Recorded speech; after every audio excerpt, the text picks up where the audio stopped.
My mother-in-law, who came to my mother's funeral, grinned and said, "This house will be inherited by my son. I wonder if I should take this room." I replied, Actually, I'm the one inheriting this house." She retorted, "I know, but isn't it true that a wife's belongings belong to her husband? So, in essence, this house belongs to my son, right?" I sighed. Is that really the case? She cheerfully added, "From now on, let's get along." I hesitated. What do you mean by get along? She declared. "I mean turning this room into my room." I asked, Does that mean we'll be living together? She confidently replied, "Exactly. I've decided. With such a splendid house, it'd be a waste to have empty rooms when two people can live here, don't you think?" Despite my recent loss, my mother-in-law seemed blissfully unaware of my grief. Why would she bring this up now? Can't she see the sadness on my face? It's no time for jokes. This house holds precious memories. It was built by my respected father and was my mother's cherished home. I don't want my unreasonable mother-in-law to live here. And my husband, who doesn't stop it, is equally at fault. To prevent my precious home from being tainted, I decided to take the initiative before moving out. I am a 42-year-old office worker. Having missed the timing for marriage and still being single after turning 40, I had given up on the idea of getting married. However, through an acquaintance's introduction, I met Michael, who is 4 years younger than me, and we were able to get married. My husband is a kind person who prioritizes my opinions. Where should we go for our honeymoon? You mentioned that Europe would be nice, right? I asked. But didn't you say you preferred the Maldives? Let's go to the Maldives. My husband replied. My mom wants to live with us. My dad's health isn't great, and it seems my mom is finding it challenging to manage alone. He explained. I understand that your mom is going through a tough time, but didn't we agree not to live together before we got married? You're right. I'll talk to my mom about it. My husband always listens to my whims, and I often feel guilty about it. Meeting a good person is a joy, but there's one regret. My father passed away 3 years before I got married, so I couldn't show him my wedding and reassure him. My father was a strict executive at a small and medium enterprise, and I deeply respected him.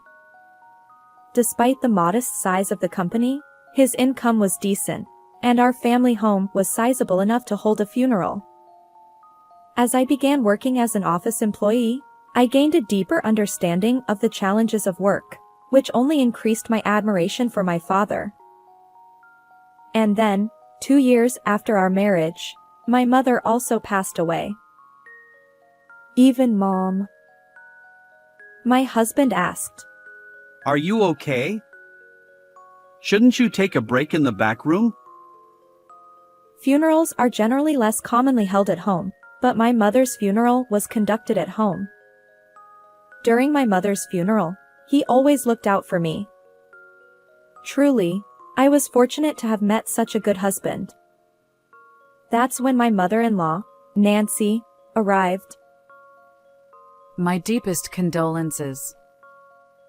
I sincerely sympathize with you. I replied. Thank you. I hadn't lived together with my mother-in-law, and our interactions had been limited, maintaining a reasonable distance. However, it was during my mother's funeral that I glimpsed her true nature. After the funeral, my mother-in-law approached me. It wasn't strange for her to come to me, but her expression was oddly gleeful. We greatly appreciate your assistance during this funeral. Thanks to you, we were able to smoothly complete the ceremony. Then she said, The funeral is over now, isn't it? Enough with the formalities.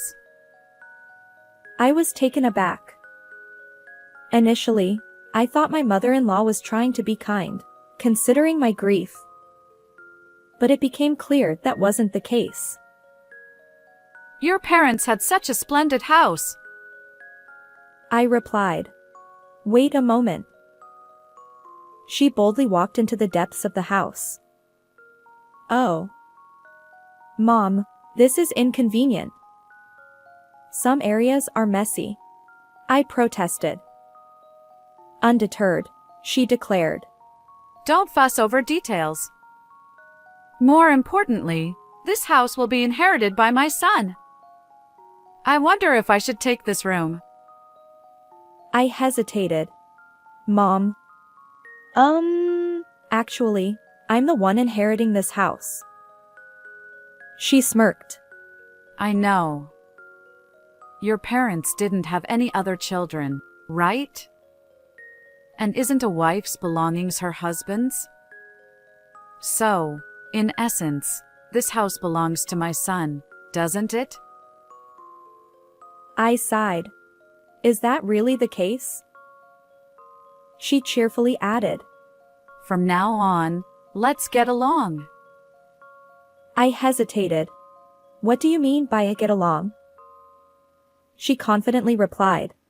I mean turning this room into my room. After all, you and Michael will move here later, won't you? I asked. Does that mean we'll be living together? She declared. Exactly. I've decided. With such a splendid house, it'd be a waste to have empty rooms when two people can live here. Finally, I won't have to take care of my husband all by myself.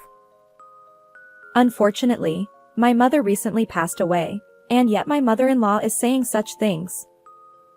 Can't she see the sadness on my face? I'm gradually getting angry with her. Even though my mother's funeral has just concluded, why would she joke around at a time like this? At that moment, it seemed my conversation with my mother-in-law caught my husband's attention. He stepped in. Mom! What are you saying? This isn't the right time for such discussions. My mother-in-law retorted. Why make such a fuss? But my husband was firm. Enough! Just leave. He escorted her out of the house. Sorry. My mom can be unreasonable. He apologized.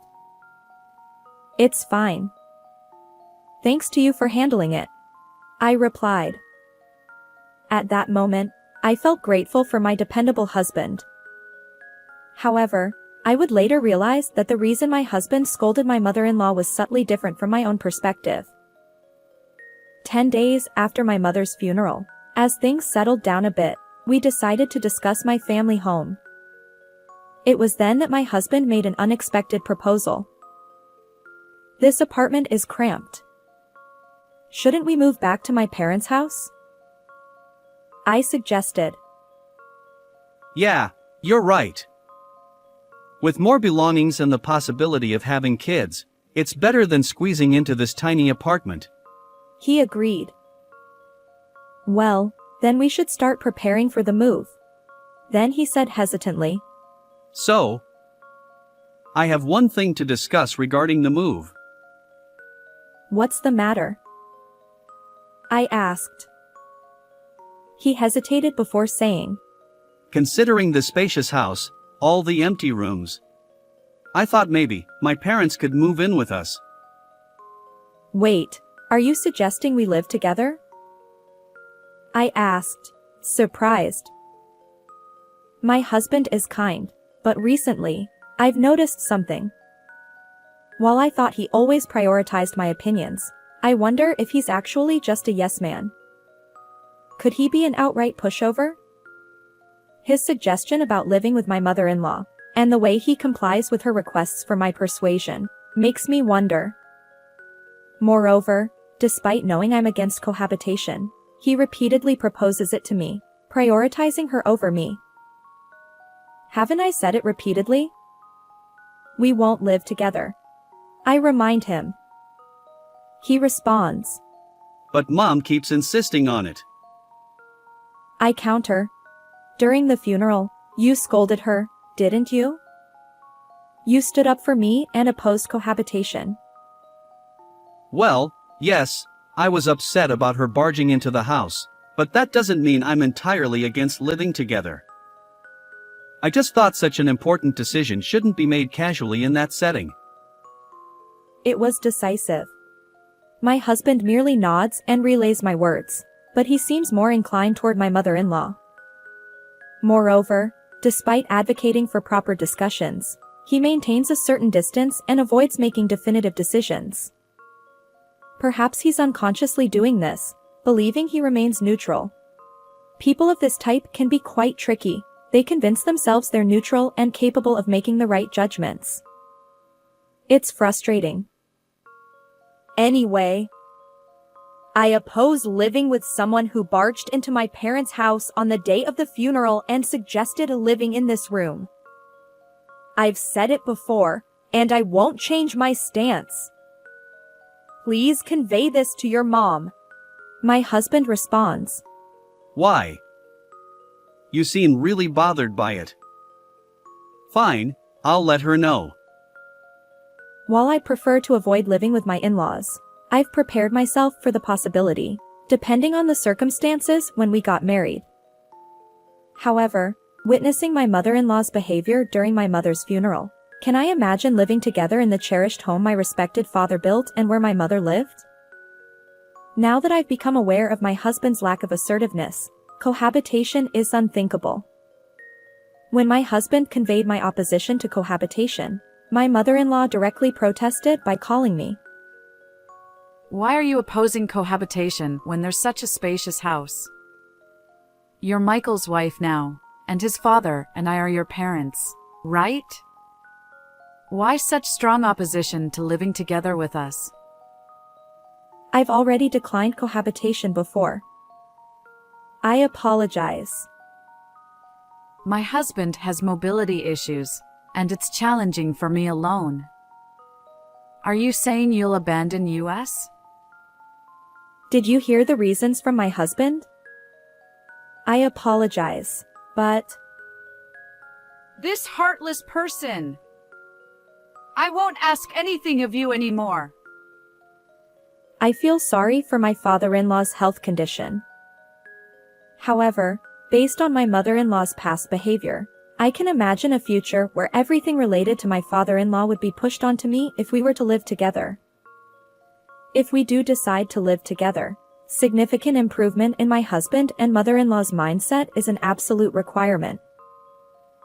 A few days after my mother-in-law called me heartless, my husband suddenly started rearranging the living room, moving the sofa, tables, and creating space.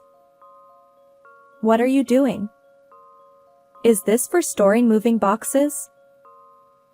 I asked. He replied. No, I'm planning to make space for 2 beds here. The mention of 2 beds filled me with a sense of dread. I cautiously asked, "Are your parents coming to stay?" He responded, No, they're moving in starting today, even before the move. This is truly the worst. Despite my opposition to cohabitation, my husband and mother-in-law have forced it upon me. She told me that she would no longer rely on me, but it seems she is now turning to my husband instead. Why is this happening? I questioned. He explained. Their lease is up, so we decided they'd move here without renewing. It'll be cramped for 4 people, but we're moving soon, right? Just bear with it for a little while. But that's not what I meant. Why is cohabitation even on the table? I've said it before, I don't want to live with someone who barged into my parents' house on the day of the funeral and suggested living in this room. I'll make sure to talk to Mom.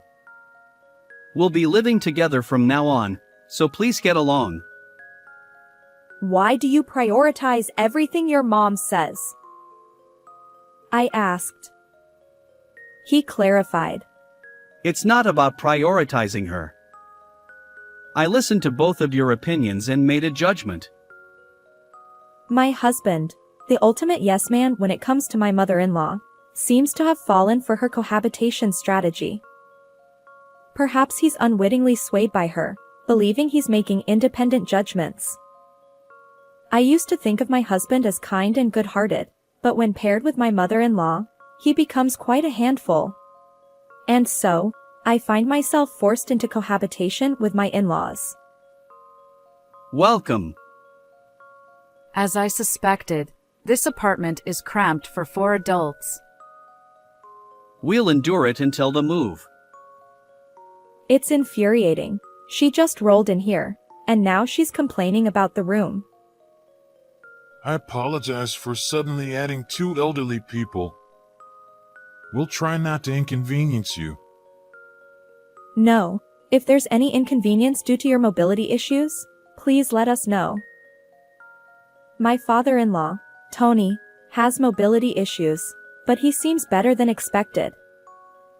He experiences mild discomfort when standing up, but nothing severe. Was my mother-in-law genuinely struggling to care for him? He's polite and even offered to handle what he can on his own. Unlike my mother-in-law, my father-in-law doesn't seem problematic. Or so I thought. Is there a drugstore nearby? It seems I forgot to bring my medicated patch with me, and I'd like to buy one. Hold on, dear. Considering your mobility issues, you should stay put. If you fall outside, it'll inconvenience Michael and the others, won't it? Ask them to buy the medicated patch for you. But I've been going to buy it myself until now. Didn't they tell you to let them know if you face any inconvenience? Well, I guess you're right. Sorry, but I need it urgently. Could you go buy it for me? Sigh. Understood. While running an errand for a medicated patch isn't a big deal, why does my mother-in-law make decisions without involving me in the conversation? Also, my father-in-law appears polite on the surface, but he seems to follow my mother-in-law's lead. Like my husband, he's become her yes man. This time it's a minor errand, but as we continue living together, I fear everything will eventually be pushed onto me. Can I allow these people to live in the cherished home my parents left behind? It's no joke. If they move in, they'll tarnish the house. I must find a way to protect my parents' home. As my mother-in-law and father-in-law prepared for their move to my parents' home, I decided to take preemptive action before their relocation. My mother-in-law was in high spirits, excited about moving to a spacious house. Hey, can you lend us the key to your parents' house? We'd like to check out our rooms. I have some errands to run, so I'll give the key to Michael. Michael, can you drop us off? Before heading home, we want to stop by the storage room where we dumped our belongings. We need to measure the furniture sizes. Got it. I'll take the key. With my mother-in-law's good mood, there were no clashes between us, and about 10 days passed uneventfully. However, behind the scenes, my preparations were progressing steadily. All right. The moving preparations are complete. Soon, life in that house will begin. Once my husband and my in-laws finished their moving preparations, it was time for me to reveal a shocking truth to the 3 of them. Everyone, I have something to discuss. My husband replied. What is it? Get to the point. My mother-in-law wondered. Is it about plans for celebrating our move? I clarified. No, we won't be moving to that house. She exclaimed. What? What do you mean? I handed over a document. This is an application for renouncing my inheritance. My husband protested. Renouncing your inheritance? Come on, that's a joke, right? I insisted. It's not a joke. Look, there's an official court approval here. For me, that house holds immense sentimental value. I couldn't bear the thought of you living there. So, I decided to let go of the house, preserving it as a beautiful memory in my heart. My mother-in-law scolded. What madness possessed you? Even if you were letting it go, you could have sold it for money. Why abandon the house? I explained. Even if I sold it, you'd just rely on that money next. I thought it'd be clearer if I simply had nothing. She retorted. We moved out of our previous place for this move. You know? What are you doing? How will you make it up to us? I stood my ground. I've consistently opposed cohabitation. Yet, without proper discussion, you forced it upon me. So, I took a firm stance. Upon learning that I had renounced my inheritance, both my husband and mother-in-law seemed stunned, their faces drained of color. They were speechless, their strength sapped. My father-in-law looked bewildered as he observed the two of them. However, I wasn't about to let up. Michael, I continued. I've been thinking about getting a divorce. What do you think? Huh? Divorce? My husband stammered. Michael! You should divorce this ridiculous wife immediately. My mother-in-law chimed in. I had anticipated her immediate demand for divorce. What I wanted to confirm was whether my husband could make an independent decision at this critical moment. If he deferred to my mother-in-law now, it would make our future together even more challenging. Even if you're suddenly asked about divorce, it's troubling, Mom? My husband mumbled. His response was still pending, but my resolve to proceed with the divorce had solidified. My mother-in-law snapped. Fine. Divorce is the only option.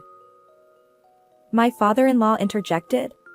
Michael, it can't be helped. Your mom insists. My husband sighed. Well, you seem to want a divorce too, and maybe that's for the best. Even in significant decisions, my husband and father-in-law remained yes-men to my mother-in-law. And now, my husband's words made it sound as if he changed his opinion for my sake. Very well, I declared. Let's proceed with the divorce. I'll be moving out. With minimal belongings, I spent the night at a budget hotel. The next day, I had urgent matters to attend to, so I took half a day off work and headed back to the courthouse. A few days later, my mother-in-law called me. You! What's going on? It seems that house is becoming yours. Why the sudden outburst? Did you find out through the estate division process? Yes, that house belongs to me. You forged documents and deceived us. Why would I forge documents meant for court submission? Those are genuine. Then why is the house becoming yours when you were supposed to renounce the inheritance? Well, right after that, I promptly withdrew the application. You know. Renouncing an inheritance is difficult once the application is accepted. However, it takes about a month for the renunciation application to be accepted, during which time it can be withdrawn at any point. The documents I showed my in-laws were not acceptance related. They were from the application stage. I intentionally made them believe I had relinquished the house and confronted them with the prospect of divorce to gauge their reactions and decide my next steps. I didn't expect my mother-in-law's mindset to change, but I hoped my husband would reconsider and express that he didn't want a divorce. If he said he didn't want a divorce, I planned to rethink it and later explain about the house. However, So the house really becomes yours? Then, since it was acquired before the divorce, it's subject to property division, right? In such cases, you two are supposed to split the money from selling it, don't you? my mother-in-law seemed intent on taking whatever she could from me, knowing the house wouldn't be hers. But I had anticipated this. If that house were jointly acquired by us, it would indeed be considered shared property. However, that house is a unique asset acquired through inheritance, so it won't be subject to property division. Unfortunately, specific assets like this aren't eligible for division. When you heard that the house would become mine, didn't you consult with a lawyer? If Michael had paid off the house loan or covered renovation costs, those expenses might have been considered for division, but I assume that didn't happen, right? So, what about the money that would come to Michael through property division? Well, we've only been married for a few years, so there's hardly anything substantial. Maybe just the car? Although there's still an outstanding loan on it. You're going to selfishly claim the inheritance, aren't you? Heartless. I'm protecting that house because it holds precious memories of my parents. I don't want people like you living there. If you have any further complaints, please go through a lawyer. After the call with my mother-in-law, divorce proceedings proceeded smoothly. Presumably, she urged my husband to divorce me promptly. Regardless, the divorce was finalized, and I no longer had to contend with my in-laws. I felt a sense of relief, as if I'd successfully safeguarded my father's home from harm. After I moved out, my former in-laws apparently spent some time in the apartment where my ex-husband and I used to live. The apartment wasn't very spacious, so even with one less person, it must have felt quite cramped. My former mother-in-law explored new housing options, but due to their age, my ex-husband's parents faced challenges passing rental application screenings. Consequently, my ex-husband decided to rent a smaller single-family home for them to live together. Although it's smaller, it's still a house, so the rent is likely higher than what they paid for the apartment. He'll also need to support his parents going forward. My ex-husband is probably in for a challenging life. My former mother-in-law was excited about moving into the large house my father left behind, but now she's settling for a considerably smaller home. I imagine she's quite disappointed. As for me, I've started a new life in the house my parents left behind.